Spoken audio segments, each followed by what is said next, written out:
My name is Jerson Malagi. I'm the principal here at Beltsville Adventist School. I've been in education since 2003. I've been here at this school since 2019, right before the pandemic. So coming on my 7th year.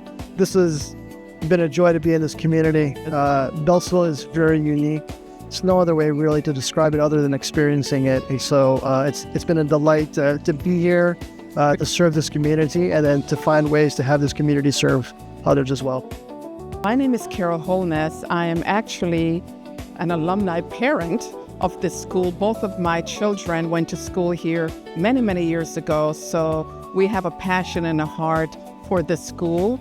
As a matter of fact, my granddaughter will be starting here in the fall as a kindergartner. This school has been dear to the heart of our family. I'm a registered nurse. I've been a nurse almost 40 years. I'm a nursing professor right now. I'm a professor of nursing at Montgomery College. And I just love teaching, love nursing, and I love health and wellness. And so as a result of this, I was asked by the principal to help to coordinate this event. And so that's what we've been doing. Well, hi, my name is Lisa Wellington. I'm a physician assistant at Johns Hopkins. I am here today because my son attends the school, and I'm here, one of the organizers for the community health fair.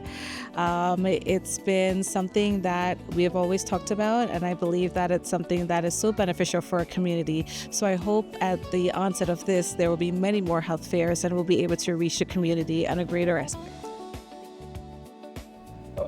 Part of Beltsville Adventist School's strategic plan was to have an event that ties together the community.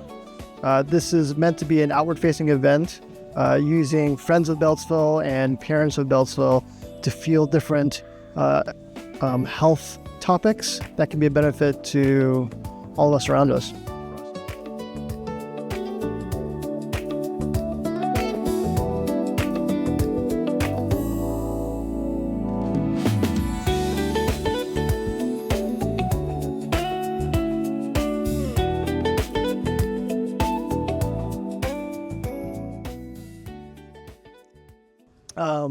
All right. Can you tell me who you are and why you're here at this event? Yes. So we are representing the iCharm Research Lab. We are based at the George Washington University, and I have two research assistants here who are providing general health information. So we were invited to talk about vaping, prevention and cessation, and we also talk about cancer prevention strategies and control. And we also provide some information on clinical trial recruitment and involvement. So we're just here to, let the community know that there are different opportunities in health. And one of the prominent things out in the community right now, especially for the younger community, adolescent and young adult community, is vaping. And it's been an important topic that we have wanted to address for quite some time. Thank you. Thank you for being here. Yeah, thank you for having us.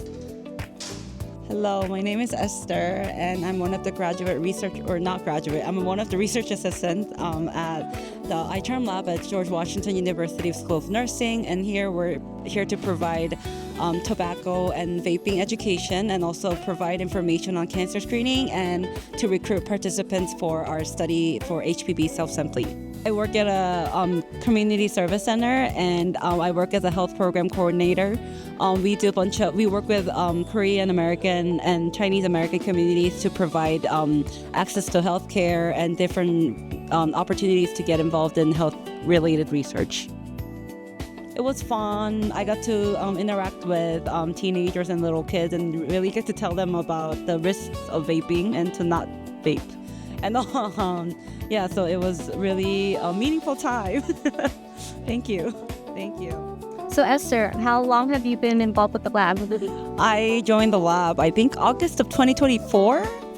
And it's been about a little over a year and a half, I think. What I do in the lab is I reach out to different community events and build relationship with community organizations to reach more wider people in the community to provide them about the different information about cancer screening and to raise awareness about cancer screening and to recruit participants for the study. At GW, I got my master's in public health in biostatistics, but I don't really do biostatistics. I didn't really like it, so which is why I got involved in community health and working with the community.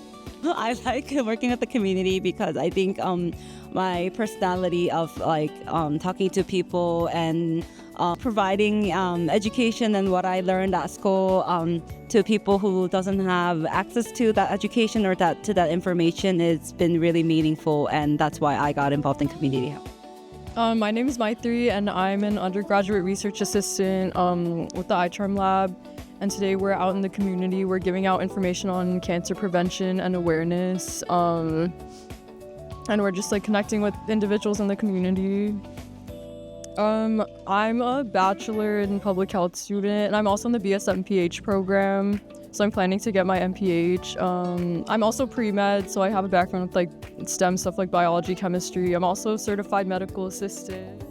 I'm technically a senior. It's my third year, but I'm technically a senior. The thing I like about our lab is it's not like a traditional wet lab. I really like being out in the community and talking to people because as much as we're educating the community, we also have things to learn from them, and everyone has a story to tell. So that's one of the things I like about working with people.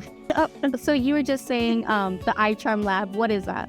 It stands for Innovations in Community Health Advocacy, Research, and Messaging.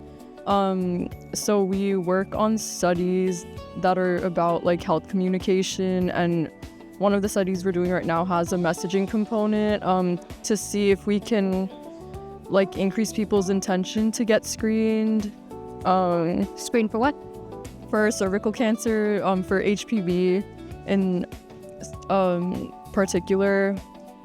But it's not a definitive result. Even if it's positive, that you would have to get a pap smear, because that's what actually checks for the abnormal cells or cancer cells. HPV just checks for if they're infected with a high-risk strain of HPV, which is a risk factor for cervical cancer. And what got you involved with the iCharm lab? What drew you to it?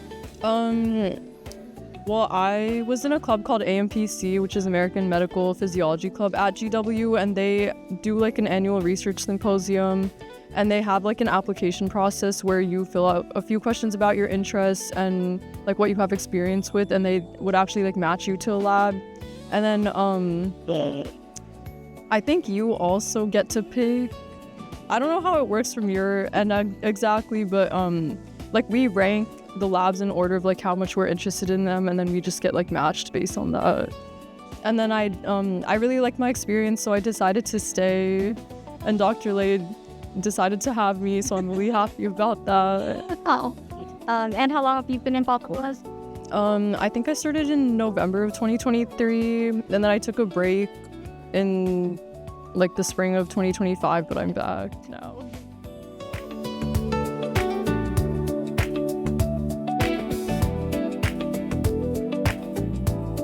My name is Brady Knott. I'm a physical therapist. I've been doing that for about 8 years now, working in outpatient therapy, and I get to work with a lot of other therapists to help folks with their balance. That's what this section over here is primarily for. Fall prevention. A lot of seniors fall every day, and we're trying to do our best to try to help teach them strategies to prevent falls, as well as to give them the tools they might need to help prevent those falls, like canes, walkers, all that kind of stuff.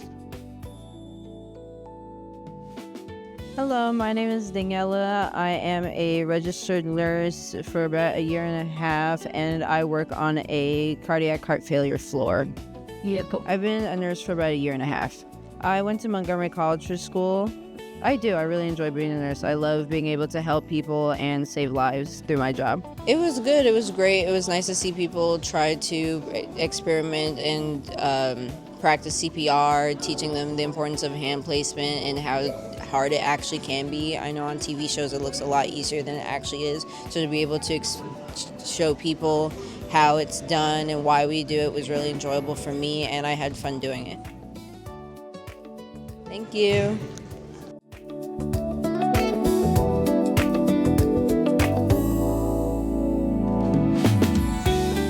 Well, my name is Sundara Joy Devraj, and I'm a nurse practitioner. I'm here because I'm a school nurse here, and so I just wanted to make sure that, the community, helping the community to make sure that they're aware of all the prevention strategies and managing their health conditions. So I'm in this booth because there are a lot of questions about how to manage pain. And so we are talking about how to take care of yourself using medical cannabis, especially for end-stage terminal diseases with pain. For those of them who have uncontrolled pain, you can use it with medical, prescription, and keep it safe and make sure that you keep it secured and use it as needed for pain.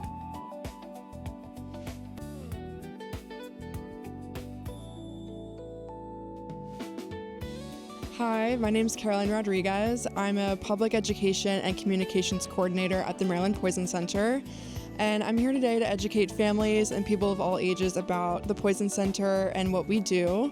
So we're open 24/7, we're free, confidential, and fast to call, and we're staffed by pharmacists and nurses with specialized backgrounds in toxicology and poison information. Hi there, my name is Joseph Moreno. I go by Mel. I'm a pharmacist and we're doing polypharmacy here today. That's discussing how many medications one person can take and how the interactions with them. On a day-to-day basis, I work at a specialty pharmacy. We do a lot of chemotherapy and biologic medications. So my name is Ivania and I'm actually a nurse. And today I came here with a group of young adults from my church to help translate, to interpret for any Spanish-speaking patient that came through to the fair. About 15 years.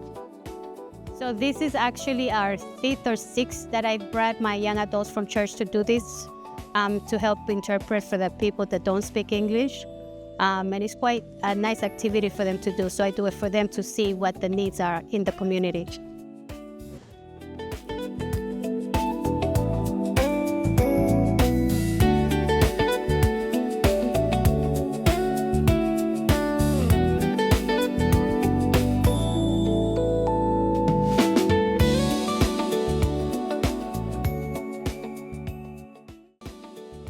My name is Mukachi Ngobli.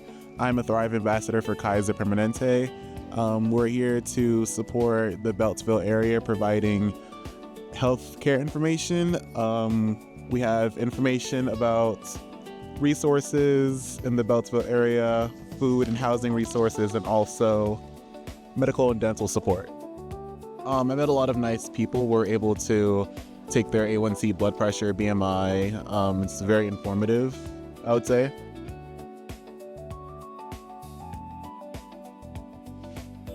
I think one of the biggest takeaway is how important their health is and knowing their numbers. What does the numbers mean when you get your blood pressure taken, when you get your A1C, and anything else that we do? What does it mean to them? And then from that, what steps will they take to go from illness to wellness, or where they are with wellness to remain healthy?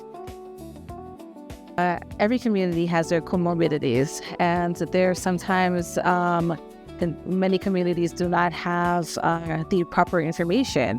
Maybe doctor's visits are too short, maybe doctor's visits are sometimes far between, so they don't have that information that they need. So with the community here, we hope that this will give them education. It will help them to go beyond what general medicine will do, but will give them the tools to take better care of their health overall. And to add to that, many people do not have health insurance, or access to health care is limited. Could be cost, could just be knowledge. And so having a community event will bring them out, and this could be the stepping stone to get an idea of all the topics we have here: polypharmacy, nutrition, poison control, physical therapy, doing blood pressure checks. That will give them a nice point to just pivot off of, And from there, they can say, okay, I need to get this checked, or I didn't even know I had this or the other. So this is really informative. We're not here to take the place of the doctors, but from this information, they can look and see what they need to do to change, or what, as Lisa says, what they need to do to discuss with their doctors or their family. This was our inaugural event, and with everything that we start and you're not quite sure what you're getting into, this has been something that obviously we want to keep going. It's good for our community, obviously, because they need it, as Lisa and Carol have said, but it's also good for our community as well.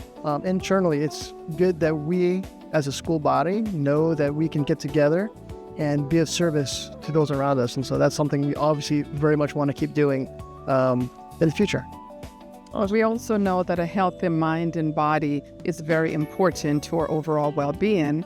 And so if we can promote wellness in any avenue that we can, promoting it from this level on up, I mean, what better way to do it? It also helps the students of the school and the faculty to see what opportunities are there, career opportunities, if you will, and how they can take the information here when they came with their parents and share it with other people. So even just knowing simply the hand placement for CPR, the warning signs of stroke, that is so important. That can save a life. And we're hoping that just one thing that they learned today could save the life of someone in their community or in their family.